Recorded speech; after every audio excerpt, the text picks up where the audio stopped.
Киви секілді экзотикалық жемістер соңғы 10 жылда дүкен сөрелерінде көптеп көрінуде.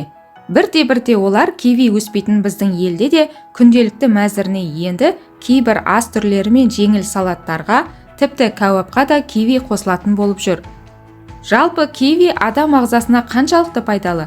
Бүгін осы жайлы тақырыпты қозғайтын болам, сондықтан видеоның соңына дейін қараңыздар және каналға тіркеліп қоюды ұмытпаңыздар. Сонымен кивидің адам ағзасына қаншалықты пайдасы бар? Негізі кивидің отаны Қытай. Бұл жемістің адам ағзасына пайдасы көп. Диетологтар кивиді витаминдер мен минералдарға бай керемет жеміс деп атайды. Шынында кивидің құрамында С витамині апельсинге қарағанда бірнеше есе көп. Сонымен қатар киви құрамында К мен Е витамині, фолий қышқылы, калий, литеин, целлюлоза, магний және фосфор секілді ағза үшін аса керекті қоректік заттар бар.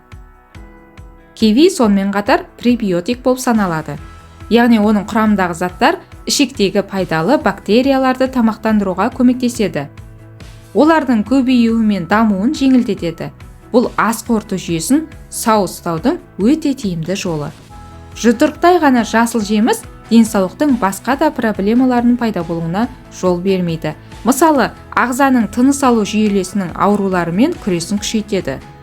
Қан тамырлары мен жүрек бұлшықеттерін нығайтуда және атеросклероздан сақтануда көмегі бар. Қаны қою, жоғары қан қысымына бейім адамдар күніне бір дана киви жеп жүрсе, аурумен күрескен болып саналады екен. Ал мұның себебі мынада: киви қан ұйғыштығын азайтады. Онда көптеген қан сұйылтатын дәрілерде болатын ағзаға жанама әсері жоқ заттар бар. Сондай-ақ жеміс қандағы триглицерид деңгейін 15%-ға дейін төмендетуге көмектеседі. Кивидің басқа да артықшылықтарына келетін болсақ, ол іш қатудың алдын алады. Ас қорыту жүйесін жақсартады.